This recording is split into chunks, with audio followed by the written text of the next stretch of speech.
Bonsoir Salia. Bonsoir. Depuis un peu plus d'un mois maintenant, le régime de Bachar el-Assad pilonne la Ghouta orientale, qui est considérée comme le dernier fief de rébellion. On est tout près de Damas.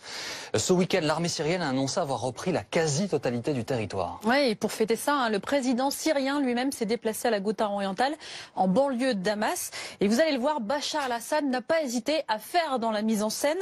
Les images ont été diffusées par les comptes officiels de la présidence, une dizaine de vidéos assez étonnantes vu le contexte de guerre. Ça commence par cette route.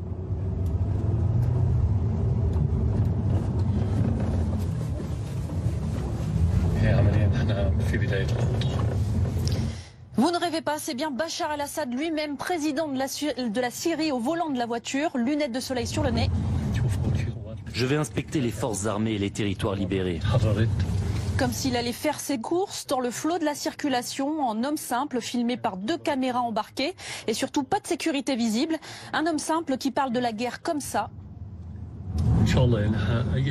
Si Dieu veut, nous mettrons un terme au combat. Tout ce que l'on peut libérer sans livrer bataille est la voie la plus juste. On n'oublie pas qu'il y a des civils que l'on doit épargner et dont on doit préserver la vie. Mais nous savons que les rebelles prennent les civils comme boucliers humains.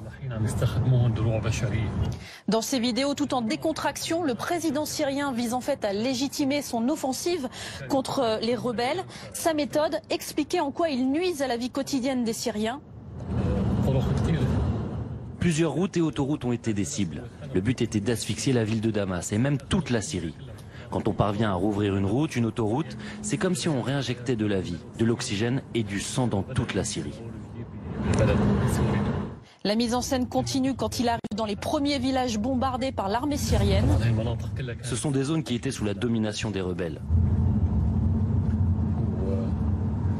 Là où nous sommes en train de rouler, à chaque mètre sans doute, il y a du sang versé.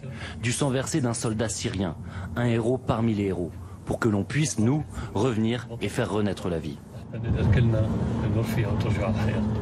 Il donne carrément un cours de stratégie militaire dans sa voiture. À chaque fois que nous gagnons une bataille et que les terroristes perdent, leur morale baisse et ils perdent une carte entre leurs mains. Surtout pour la Ghouta, en banlieue de Damas, la capitale avec tout ce qu'elle représente. Dans la Ghouta orientale, les bombardements ont fait plusieurs centaines de morts depuis un mois, dont de nombreux enfants. Bachar el-Assad parle des civils. Malgré toute la fierté, la gloire et la satisfaction que je ressens,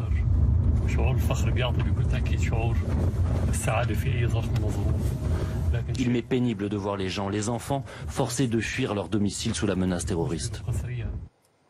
Ça, c'était la séquence confession en voiture. Et puis il y a la séquence terrain en costume. Et attention, on est à 2 doigts des films hollywoodiens.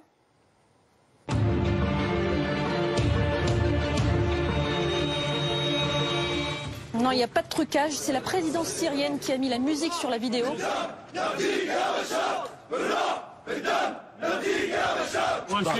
Tout d'abord, félicitations. Je vous félicite pour nous, peuple de Syrie. Félicitations à vous.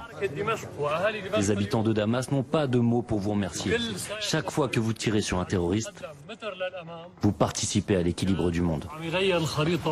Remerciements à l'armée, mais la vidéo de propagande ne serait pas complète sans une visite aux habitants qui ont tout perdu, mais évidemment, ils sont ravis de le voir.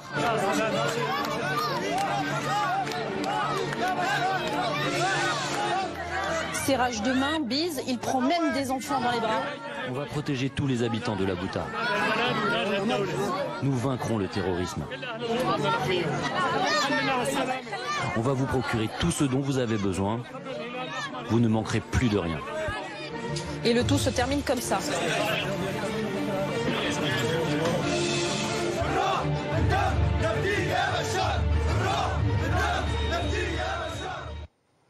Hier, 15 enfants qui s'abritaient dans une école ont été tués par un raid aérien de l'armée syrienne.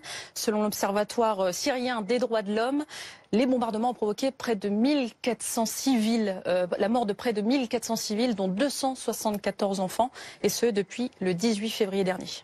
Merci beaucoup Salia. Salia Braclia tous les soirs dans Grand Temps.